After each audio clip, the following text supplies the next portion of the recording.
Bonjour, bonjour, bienvenue sur le plateau de Bâti Journal TV. Nous sommes à Lyon, salon Bipositive, et avec mes trois invités, nous allons parler d'un sujet important qui est la stratégie nationale bas carbone. Alors ça, c'est le cadre général, mais on va surtout s'intéresser à savoir comment le bâtiment s'inscrit dans la transition vers une économie bas carbone, circulaire et bien sûr durable, enfin qu'on espère durable. Avec moi pour en parler, Monsieur François Deroche, bonjour. Bonjour. Vous êtes le président de l'AFPAC et je vais vous demander de nous présenter l'AFPAC. Bonjour, bonjour à toutes et à tous. L'AFPAC, c'est l'Association française des pompes à chaleur. C'est une association qui a été créée en 2002 et qui a pour vocation d'assurer la défense et la promotion de la technologie pompe à chaleur auprès des pouvoirs publics, mais auprès de tous les acteurs de la filière, puisque ce qui fait, je dirais, la démarche unique de l'AFPAC, c'est que nous représentons l'ensemble de la filière, que ce soit les installateurs, les négoces, les fabricants, évidemment, mais aussi les laboratoires techniques de test et les énergéticiens font partie du tour de table pour assurer la promotion. C'est très large. Et effectivement, c'est très très large. À côté de vous, Hélène Génin, bonjour. Bonjour. Vous êtes la déléguée générale de BBCA. Absolument. BBCA. Donc, Association pour le développement du bâtiment bas carbone. Notre sujet, c'est le carbone. Depuis 6 ans, l'association a été créée en 2015. Donc, association de maîtres d'ouvrage et de maîtres d'œuvre. Plus de 120 aujourd'hui parmi les acteurs majeurs de l'industrie immobilière qui se sont unis pour agir sur le changement climatique, trouver des solutions et diviser par deux les émissions carbone du secteur du bâtiment. Voilà, donc on a des précurseurs. À côté de vous, Monsieur Olagne, oui, Bernard Olagne, bonjour. Bonjour. Vous êtes président de Coenov. Oui, donc Coenov en deux mots, c'est une association qui a été créée en 2014 au moment des débats sur ce qui deviendra la loi de transition énergétique. Et association qui a été créée à l'initiative d'acteurs de la filière. On va retrouver un certain nombre de membres communs avec l'AFPAC, que ce soit des industriels du génie climatique, des organisations professionnelles d'installateurs, CAPEB, FFB, des énergéticiens comme GRDF et le gaz propane-butane. Cette association, sa mission, sa double conviction, c'est que les objectifs ambitieux de la transition écologique, et notamment maintenant la neutralité carbone, ne peuvent être atteints que par une approche véritablement fondée sur la complémentarité des énergies et non pas la recherche d'une énergie miracle qui résout toutes les questions, et que dans cette complémentarité, le gaz de plus en plus renouvelable, jusqu'à devenir à 100% renouvelable en 2050, a toute sa place. D'accord. Alors je vais vous poser à tous les trois la même question pour commencer. C'est une question très générale. Si je dis transition vers une économie bas carbone, circulaire et durable, et évidemment si je m'intéresse au secteur du bâtiment et de la construction, qu'est-ce que ça évoque pour vous? Qu'est-ce que ça veut dire? Hélène Génin, on va commencer par vous. Alors, pour l'association BBCA, c'est notre raison d'être, puisque notre sujet, c'est la réduction de l'empreinte carbone du bâtiment. Il faut avoir deux choses bien en tête sur ce sujet-là. C'est que d'une part, le bâtiment a une responsabilité majeure. C'est le premier émetteur de carbone, en fait, dans l'empreinte carbone de la France. Plus du quart des émissions si l'on ne considère que le résidentiel, et on va facilement à 40% si on intègre également le tertiaire. Et puis, deuxième point clé, c'est que jusqu'à récemment, on s'est attaché à maîtriser les consommations énergétiques des bâtiments pendant la phase d'usage, mais que dès qu'on parle climat, on parle carbone.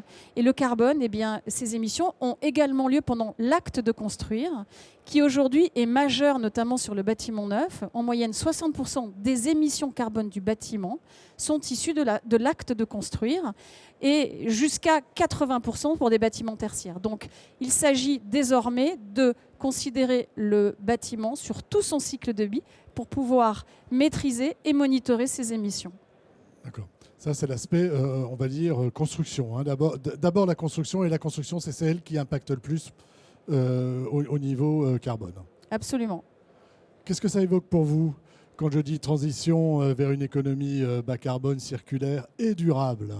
C'est une chance inouïe pour la pompe à chaleur, puisque la pompe à chaleur s'inscrit parfaitement dans la SNBC.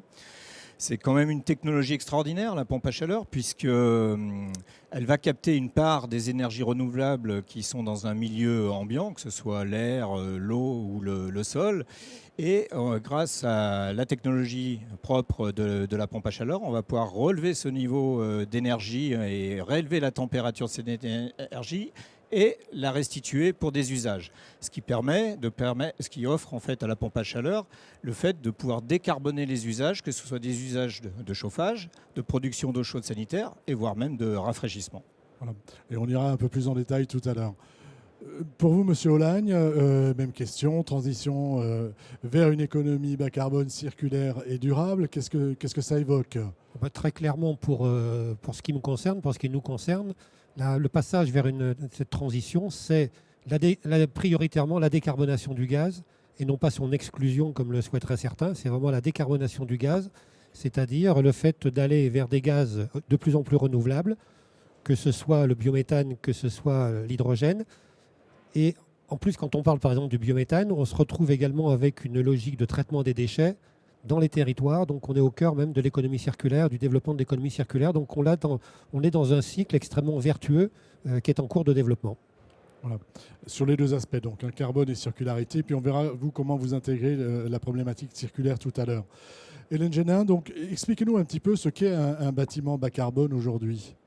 Alors, effectivement, c'est le cœur de notre activité depuis 6 ans, c'est de mener une recherche et un développement sur ce qu'est un bâtiment bas carbone, comment on le mesure, quelles sont les bonnes pratiques à valoriser. Ça, c'est le premier axe. Et le deuxième, c'est de mettre en lumière, en fait, les exemples, les bâtiments exemplaires, les acteurs qui tirent le marché. Donc, un bâtiment exemplaire, un bâtiment bas carbone exemplaire, c'est un bâtiment... Est-ce qu'on parle de neuf ou de rénovation ? On parle de neuf ou les deux ? Alors, c'est le bâtiment bas carbone, il doit être, il concerne à la fois le bâtiment neuf, mais la rénovation et même l'exploitation et même le quartier. Donc, toutes les échelles sont concernées, tous les types de bâtiments, toutes les tailles de bâtiments. Donc, un bâtiment bas carbone, c'est un bâtiment qui va réussir à réduire ses émissions et à les maîtriser sur tout son cycle de vie et également contribuer à la neutralité carbone en stockant du carbone. Alors comment on fait très concrètement ? Est-ce que vous pouvez nous donner un exemple ? Alors comment on fait ? Déjà, on mesure. C'est-à-dire qu'on va mesurer les émissions carbone du bâtiment et déjà on construit une équipe qui va chercher à faire du bas carbone. C'est fondamental, quand on fait du bas carbone, eh bien, il va falloir orienter, c'est une vraie révolution de l'acte de construire, donc il faut que l'architecte conçoive bas carbone, soit dans une démarche de recherche de sobriété matière, et recours à des matériaux bas carbone, au réemploi, au recyclage, et en tête également le fait de conserver l'existant quand il est là, plutôt que de démolir et de reconstruire, parce que ça va éviter d'émettre avec des matériaux neufs. Donc, il y a toute cette partie acte de construire. Toute la réflexion qu'il y a en amont Exactement. Même de la conception du bâtiment. Exactement. Au niveau conception, au niveau réalisation ensuite, c'est-à-dire qu'une variante peut être très émettrice et il faut vraiment la piloter. Et on a aujourd'hui, évidemment, au niveau acte de construire, des matériaux comme le bois, qui est un matériau très vertueux au niveau du carbone. Mais il n'y a pas que le bois, il y a aussi le réemploi, le recyclage, et puis d'autres matériaux qui doivent mener à la révolution bas carbone. Le béton, par exemple, aujourd'hui, doit travailler, parce qu'aujourd'hui, c'est 8 à 10% des émissions carbone au monde. Donc, il y a vraiment un sujet sur ça. Voilà. Donc, il y a un sujet et on parle des matériaux biosourcés, des matériaux du bois, mais on voit bien, moi en tant qu'observateur, je le vois, tous les matériaux aujourd'hui s'intéressent à cette question et tous essaient d'être plus vertueux d'une manière ou d'une autre. Absolument. Donc et il faut que tout le monde fasse son aujourd'hui, a priori, travail. personne n'est exclu et il faut que tout le monde fasse son travail. Absolument. Donc cet acte de construire, il doit être décarboné. La phase d'usage, avoir une exploitation maîtrisée, c'est déterminant pour le bâtiment bas carbone. Et puis, donc, le stockage carbone qui contribue à la neutralité. Et enfin, l'économie circulaire, qui est le 4e levier qui va être recherché dans une approche bas carbone. Alors, on reviendra sur l'économie circulaire tout à l'heure et sur le réemploi dans l'acte de construire. Autre chose ? Un bâtiment bas carbone, aujourd'hui, pour vous donner une idée, il parvient à réduire ses émissions entre 15 et plus de 45% des émissions. Si l'on considère une référence qui est le business as usual, qui est à peu près d'1,5 tonne d'émissions pour 1 mètre carré de bâtiment construit sur une période considérée, une période de référence de 50 ans. Voilà. Donc 15 à plus de 45% de réduction de ces émissions. Voilà. C'est assez colossal et on sait le faire aujourd'hui déjà. Voilà, c'est ce que j'allais vous demander. Aujourd'hui, il y a un label, BBCA, qui existe depuis 6 ans à peu près. C'est ça. Et est-ce qu'en 6 ans, vous avez vu les partenaires progresser? C'est-à-dire que, est-ce qu'aujourd'hui, en 6 ans, on a des bâtiments plus bas carbone qu'ils ne l'étaient avec un label BBCA il y a 6 ans? Alors, on fait évoluer en permanence la mesure de l'empreinte carbone. Donc, aujourd'hui, ce qu'on peut dire, c'est qu'il y a une accélération en fait, très forte du nombre de bâtiments ou d'opérations qui s'engagent dans cette démarche exemplaire BBCA. Entre cette année et l'année dernière, on a donc ce label est devenu la référence vraiment du bâtiment exemplaire bas carbone. On a eu plus de 70% en un an de progression de nombre d'opérations. Donc, les bâtiments BBCA aujourd'hui, c'est 300 opérations, 2 millions de mètres carrés qui vont parvenir à réellement réduire leurs émissions. C'est des bâtiments de logement, c'est du tertiaire, c'est pour moitié du tertiaire, pour moitié du résidentiel, des bâtiments de toute taille, partout en France. Cette année, on a labellisé 50 nouveaux bâtiments. Qu'est-ce qu'on a appris en 6 ans? Qu'est-ce que les promoteurs avec qui... Enfin, il y a les promoteurs, il y a les constructeurs. Qu'est-ce qu'ils ont appris en 6 ans sur ces nouveaux modes de construire? Alors, on les a aidés à apprendre avec justement nos méthodes, nos référentiels, qui aujourd'hui, ce label existe sur le bâtiment neuf, sur la rénovation. Donc, ce sont des guides pour faire progresser la profession. Et on a de plus en plus d'acteurs qui vraiment s'engagent. Donc, ça signifie qu'ils sont capables aujourd'hui, effectivement, d'intégrer ces nouveaux modes de faire. On a aujourd'hui un palmarès des maîtres d'ouvrage bas carbone qui est publié chaque année et qui montre que des acteurs comme le top 3 aujourd'hui, des gens comme Nexity, Udeum WO2 qui se partagent la tête de ces palmarès, mais aussi Bouygues Immobilier, Gessina qui sont dans le top 3, eh bien, arrivent de plus en plus à faire du bas carbone et à généraliser cette démarche avec des engagements forts qui peuvent être pris à horizon. Certains ne font que du bas carbone, comme WO2 Udeum, ou d'autres qui sont des acteurs plus généralistes, comme un Bouygues Immobilier, qui s'engagent à faire moins 30% de bâtiments bas carbone d'ici 2030. Voilà. Donc, la démarche est engagée et la massification est en route, avec bien sûr un soutien qui va être la RE 2020, qui va faire en sorte que plus personne ne pourra ignorer le bas carbone à partir de janvier 2022. Voilà. Comment vous vous inscrivez dans un bâtiment bas carbone? Donc, quelle est votre valeur ajoutée à tous les deux dans un bâtiment bas carbone, d'une manière générale? Allez-y. Bon, simplement, tout à fait naturellement, par rapport à ce que vous venez de dire, c'est le côté exploitation, effectivement. Et donc, c'est la décarbonation de l'énergie, permettant justement d'atteindre les seuils de niveau bas carbone. Et donc, côté gaz, on s'y inscrit, comme je le disais tout à l'heure, résolument avec 3 types d'actions. La première, effectivement, c'est une action forte qui concerne toutes les énergies, mais que je tiens à rappeler, parce que pour nous, c'est la plus importante, c'est l'efficacité énergétique, c'est-à-dire la baisse des besoins, la baisse des consommations dans les différents bâtiments. Et ça concerne bien l'ensemble des énergies. C'est quelque chose qui est en train d'être reconnu également au niveau européen avec ce principe de priorité à l'efficacité énergétique. C'est parce qu'on ne l'a pas dit, mais un bâtiment bas carbone, c'est aussi un bâtiment qui est efficace Exactement. au plan thermique, et au plan de l'isolation et au plan de l'enveloppe. Tout à fait. Donc on est en plein. Alors si on passe effectivement, l'enjeu, on voit que côté logement neuf, on n'a pas d'inquiétude à avoir là-dessus depuis les différentes réglementations thermiques. L'enjeu, tout le monde le sait bien, il est sur le parc de rénovation et il est sur l'ambition extrême qui figure dans les ambitions politiques sur le rythme des rénovations. Donc efficacité énergétique, si je l'applique au gaz par exemple, toutes les projections que nous faisons, c'est une baisse des consommations de gaz dans le bâtiment d'environ de plus de 60% par rapport à aujourd'hui. Donc ça, c'est le premier point.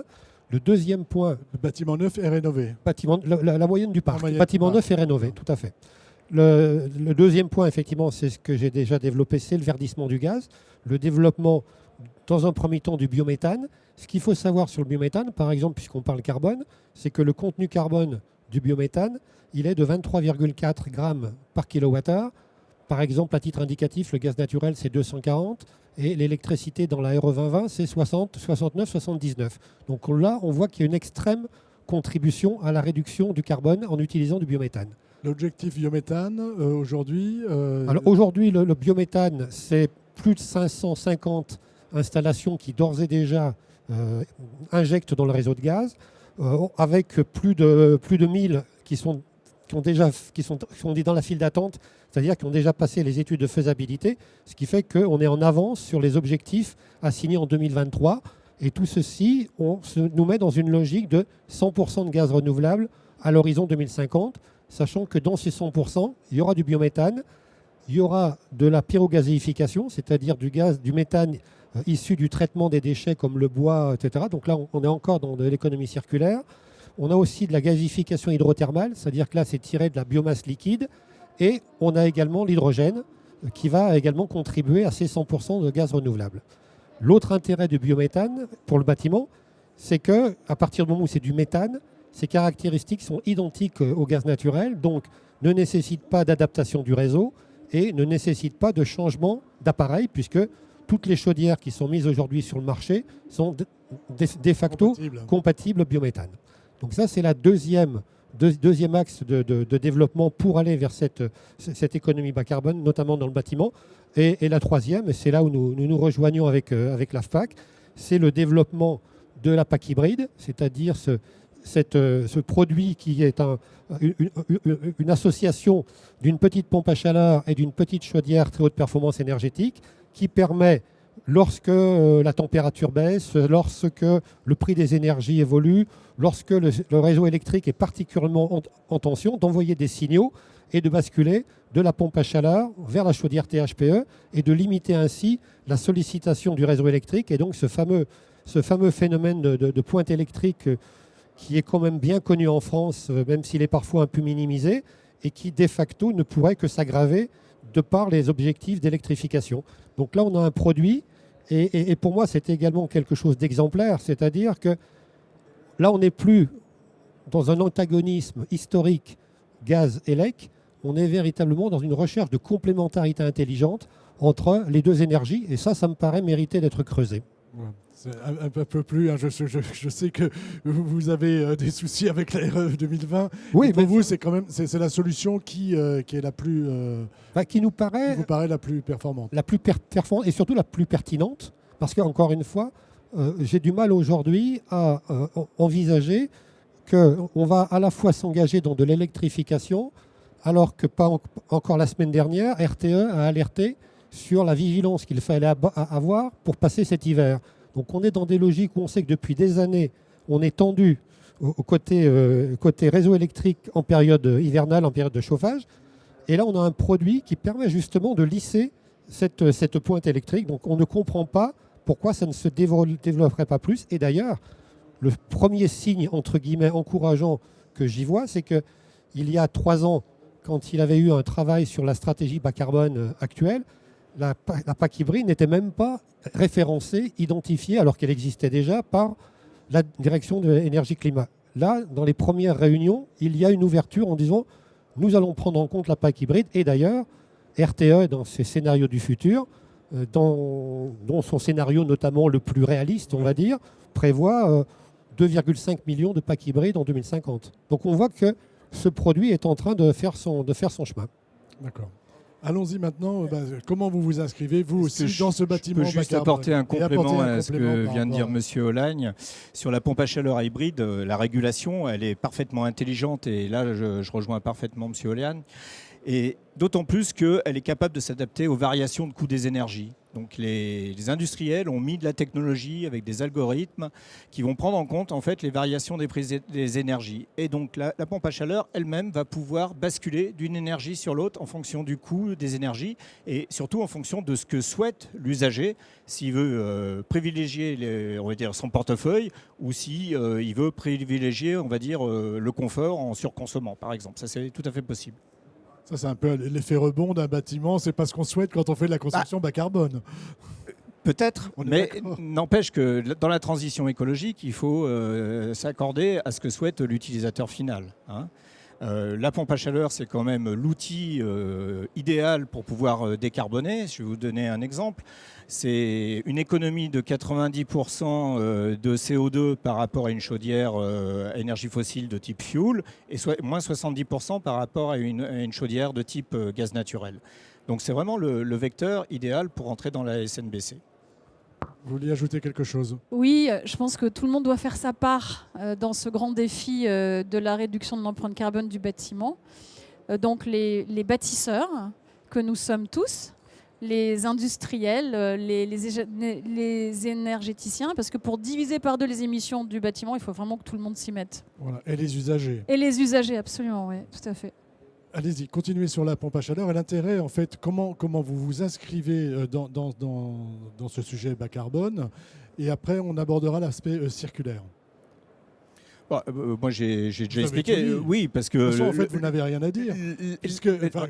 Rien à dire dans le sens où, déjà, vous êtes aujourd'hui dans une démarche plutôt bas carbone. La technologie par elle-même est bas carbone, puisqu'on valorise des énergies renouvelables qui sont gratuites par définition, et on va les valoriser pour décarboner les usages. Donc là, on s'inscrit parfaitement dans les attentes du bâtiment bas carbone. On a vu qu'il y avait la solution pack hybride. Il y a d'autres solutions peut-être avec la PAC, Oui. avec le solaire photovoltaïque ou le solaire thermique. La pompe à chaleur, ça ne se résume pas uniquement à des pompes à chaleur aéro. Il y a les pompes à chaleur géothermales qui rentrent parfaitement aussi dans le cadre de la RE 2020. Grâce au géocooling, on a la possibilité de valoriser gratuitement du rafraîchissement d'été dans des constructions bas carbone. Voilà, il y a toute une variété de technologies qui sont disponibles sur le marché. Il y a des packs RR aussi qu'il ne faut pas négliger. Et évidemment, les packs hybrides qui vont permettre d'assurer une certaine transition, bien évidemment. Oui.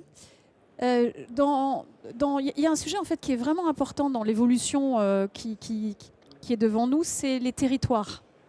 C'est-à-dire qu'on se rend compte aujourd'hui que les territoires, les villes, les aménageurs, sont dans cette démarche, s'engagent dans cette démarche bas carbone. On en a distingué certains avec l'association BBCA il y a quelques semaines, des territoires bas carbone 2021, des villes, ville de Paris, ville de Lille par exemple, qui s'illustrent dans cette démarche et s'appuient sur le label BBCA pour le prescrire ou le soutenir avec des bonus financiers, mais également des aménageurs, Grand Paris Aménagement, la CEMAPA, Solidéo, Donc petit à petit, en fait, on arrive à toute la chaîne qui exactement. Le territoire, le bâtiment, l'énergie Exactement. dont on a besoin. Les industriels. Et les industriels. Sur cette question, est-ce que vous voulez réagir sur la question des territoires? C'est comment vous vous inscrivez dans les territoires? Je dirais qu'effectivement, la grande révolution, la grande nouveauté en ce qui concerne le gaz, c'est qu'il va falloir changer un peu le mode d'expression. Aujourd'hui, le gaz, il a son étiquette d'énergie fossile importée, ce qui permet effectivement de faire un certain nombre de considérations sur l'épouvantail Poutine et son robinet. Là, le gaz renouvelable, on est véritablement dans une logique énergie. Je l'ai dit tout à l'heure, énergie renouvelable d'une part, économie circulaire avec toute cette récupération de différents types de déchets et produits sur place. C'est vraiment une énergie des territoires produite sur place et donc il va complètement changer cette image d'une énergie importée à une énergie des territoires. Sur cet aspect territoire, comment ça se passe avec... Je rejoins tout ce qui vient d'être dit. Effectivement, nous, on valorise des ressources locales. Donc forcément, on s'inscrit dans les territoires. Il y a un sujet dont on n'a pas parlé, c'est peut-être les réseaux de chaleur aussi, où là, la pompe à chaleur peut également avoir des contributions importantes pour des lotissements, etc., des petites villes, des zones périurbaines qui sont raccordées au réseau, où on va pouvoir permettre d'abaisser, on va dire, la température de circulation d'eau et donc de facto baisser les émissions carbone au niveau global sur la production amont et d'installer des packs géothermales, par exemple, appartement par appartement. Si on raisonne sur du logement collectif, par exemple, ça peut être une des idées pour pouvoir assurer la décarbonation des usages pour les utilisateurs. Donc on a un vaste panel de solutions. Oui, je crois que l'enjeu, c'est ce que disait Madame, c'est le défi est important, et la seule solution que l'on a, c'est de travailler tous ensemble dans la même direction, et y compris tout l'exemple que je prenais par rapport à l'antagonisme historique gaz électrique. Il y a des choses beaucoup plus intelligentes à faire, et non seulement à faire, mais qui sont impératives de faire si on veut y arriver. Voilà. La mixité, mariée. La mixité, parce que sinon, encore une fois, on ne peut pas aller dans une voie unique qui va par définition générer d'autres problèmes. Encore une fois, l'exemple de la pointe électrique est le plus fort. Il faut absolument pas de problème par rapport aux qualités de l'électricité. On est quand même dans une logique où Comme je le dis souvent, le seul défaut de l'électricité, c'est qu'elle ne se stocke pas. Donc effectivement, toutes les solutions qu'on peut trouver permettant de lisser cette pointe de réponse permanente de l'offre à la demande, il faut les utiliser. Une des solutions que proposent justement les pompes à chaleur, c'est l'intelligence. Grâce à des systèmes connectés, on va pouvoir effacer une partie de la puissance des machines, justement pour préserver cet équilibre et garantir quand même un minimum de confort pour l'usager. Voilà. Là, on a vu, c'est sur l'aspect énergie. Je voudrais qu'on revienne. Alors, on a vu l'aspect circularité pour vous. Circulaire dans la construction, quand on construit un bâtiment, c'est aussi d'autres choses. C'est du réemploi, c'est du recyclage. Où est-ce qu'on en est aujourd'hui avec le réemploi dans un système de construction bas carbone ? Alors, le réemploi, en fait, on a aujourd'hui des pistes, des solutions en fait, qui sont mises en œuvre, qui sont encore assez limitées. On a des cas, par exemple, des faux planchers qui aujourd'hui sont assez facilement en fait, réutilisés, réemployés en fait, dans le bâtiment. Donc ça, c'est une piste qui est vraiment intéressante, mais qui nécessite une généralisation. On a encore beaucoup de contraintes et de freins au niveau assurantiel et normatif sur ce sujet-là. Alors, on a fait une émission sur le sujet avec l'AQC justement pour parler de cet aspect frein assurantiel. Mais est-ce qu'on connaît le gisement aujourd'hui carbone, on va dire, du réemploi ou du recyclage ? Mais surtout du réemploi. Est-ce qu'on a une idée de ce que ça pourrait représenter dans un bâtiment ou plus généralement, d'un ordre général ? Alors moi, je n'ai pas cette information, puisqu'en fait, on capitalise en fait, sur les bonnes pratiques, sur les retours d'expérience du marché. Avec cet objectif, en tout cas, de se dire qu'à chaque fois, nous, la manière de mesurer en fait, le réemploi est de dire qu'à chaque fois qu'on a 5 kg de matière, de matière réemployée par mètre carré dans le bâtiment, eh bien, peu ou prou, cela équivaut à 10 kg, enfin un point BBCA, c'est-à-dire 10 kg d'émissions évitées ou stockées. Donc, ce sont des références qu'on a mises au point parce qu'il faut avoir des correspondances. Mais en tout cas, on est capable de le mesurer. Mais aujourd'hui, on ne sait pas jusqu'où on peut aller. On ne sait pas jusqu'où on peut aller, mais c'est quelque chose d'important. Il y a le réemploi, après il y a le recyclage. Alors le recyclage, c'est quelque chose qui est beaucoup plus développé en fait. Aujourd'hui, que ce soit par exemple sur la laine de roche, où vous avez de la récupération de laine de roche pour refaire de la laine de roche. Sur les matériaux bois, on a bien sûr du bois qui va vers du bois énergie, mais aussi du bois qui va aller vers de réutilisation, du recyclage dans d'autres matériaux. Il est évident que jeter à la benne, c'est fini. Aujourd'hui, il faut absolument considérer que le bâtiment, c'est une banque de ressources et faire en sorte, effectivement... Donc, les choses se développent, mais il en reste encore beaucoup de chemin à faire. Le déchet n'est plus un déchet, c'est une ressource. Comment ça se passe avec les industriels de la chaudière et comment ça se passe avec les industriels de la PAC sur cet aspect produit qu'on va enlever quelque part? Est-ce qu'on le recycle? Est-ce qu'il y a des filières qui sont mises en place? Déjà, le premier point important pour cette filière, c'est la durabilité. Donc c'est tout ce qui est maintenance, entretien pour effectivement prolonger la durée de vie de ces différents matériels et la durée de vie et la performance de ces différents matériels. Donc je pense que là, il y a un enjeu important à maintenir et à développer. Et puis au-delà, effectivement, il y a toutes les récupérations des différents matériaux qui sont tout à fait recyclables. Et aujourd'hui, ça se met en place? C'est mis en place? Ça se met en place, mais comme le disait Madame, effectivement, progressivement, mais c'est rentré maintenant dans le cycle de vie, dans l'optimisation globale d'un cycle de vie d'une chaudière. Alors, pour les pompes à chaleur, c'est déjà bien organisé au niveau du recyclage des produits, puisque il y a les D3E qui ont été mises en place. D3E, ce qui sont les directives sur les déchets électroniques. Donc on doit assurer la traçabilité de tous les produits qu'on enlève en fait du marché. Donc les installateurs ont pour mission de redonner à des éco-organismes qui vont s'assurer en fait du démantèlement des équipements et de la récupération et de la revalorisation de la matière des appareils recyclés. De la même façon, pour les réfrigérants qui ont un vecteur important au niveau de l'impact climatique, eux aussi sont assurés, grâce à des directives très contraignantes, d'avoir une traçabilité de la récupération jusqu'au recyclage et voire même maintenant, on voit apparaître des réfrigérants régénérés qui permettent d'éviter en fait l'achat ou la mise en marché de réfrigérants neufs par la réutilisation de réfrigérants qui ont été récupérés sur d'anciennes installations. Voilà, là aussi, il y a on est en progrès et j'imagine qu'il y a une marge de progrès importante. Là, je pense que ce soit pour les chaudières ou les pompes à chaleur, on a le même combat. En tout cas, les filières se structurent tout à fait. Ouais. Les filières se structurent. Et donc, alors, une question personnelle.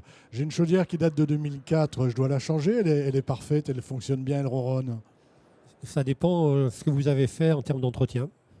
On revient sur la responsabilité du consommateur. Et je vous remercie de m'avoir posé la question.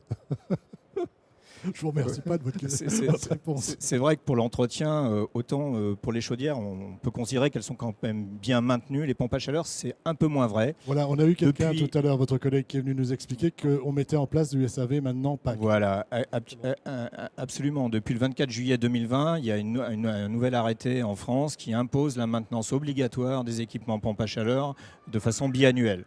Donc on se félicite en fait de cette prise de décision qui va permettre d'assurer la pérennité des installations dans le temps. Et ça, c'est primordial, ne serait-ce que pour le portefeuille des usagers, parce qu'un équipement qui n'est pas entretenu, forcément, il va y avoir des dérives de consommation et il répondra moins bien à l'usage auquel on attend. Et des dérives donc sur le carbone aussi. Exactement. Et évidemment, si on consomme plus, il y a plus de carbone. Évidemment. On arrive au terme de notre échange. Je vais vous demander à tous les trois une conclusion, peut-être faire un peu de prospective. Est-ce qu'on va y arriver? Ah oui. Nous, on est très optimistes, les tendances sont très bonnes, on a un marché qui est en pleine dynamique, on n'a pas beaucoup parlé de rénovation, on est resté très, on va dire, on est resté global. Global, mais on voit qu'il y a une dynamique qui est assurée pour le marché de la pompe à chaleur pendant de nombreuses années, et on s'en félicite bien sûr. À votre tour, Bernard, et on terminera avec... Oui, on va y arriver, d'une part à condition effectivement de véritablement s'appuyer et compter sur tout le monde, et ne pas se mettre dans une logique d'exclusion. Je pense notamment vis-à-vis du gaz, puisque le gaz a un rôle essentiel à jouer dès lors qu'il se décarbone. Et on va y arriver tous ensemble, parce que les enjeux importants, ils sont véritablement dans la rénovation. Et dans la rénovation, ça concerne, au-delà de l'énergie, tous les corps de métier. Bien sûr. Alors, les solutions existent aujourd'hui pour faire du bas carbone. Bâtiment neuf, rénovation bas carbone, quartier. Donc la connaissance demande encore à être développée sur certains sujets, mais il faut vraiment continuer ensemble, avec les pionniers, ouvrir la voie, et puis la réglementation va mettre tout le monde dans le bain. Mais j'invite tout le monde à aller bien au-delà de la réglementation qui, elle, s'adressera à tout le monde. Il faut faire mieux, on a un rôle de locomotive à avoir, et bien sûr que les choses, on va y arriver si on s'y met vraiment. D'accord, tant mieux. Un petit ouvrage, Construire bas carbone, manuel à l'usage des décideurs. C'est BBCA qui l'a édité, ouvrage auquel j'ai eu l'honneur de participer. Et je vous le conseille vivement. Voilà. Merci à vous d'être venus sur le plateau de Batijournal TV. Merci à vous. Pour nous parler de cette transition énergétique. On n'a forcément pas été exhaustif, mais je pense que c'est important de parler de ces choses-ci. Merci. Une émission à retrouver sur le plateau de Batijournal TV et bien sûr sur les sites de nos partenaires que sont le salon Bipositive et le magazine Planète Bâtiment. Et vous aurez compris que ce n'est pas le plateau Batijournal TV, mais le site Batijournal TV. Merci à vous.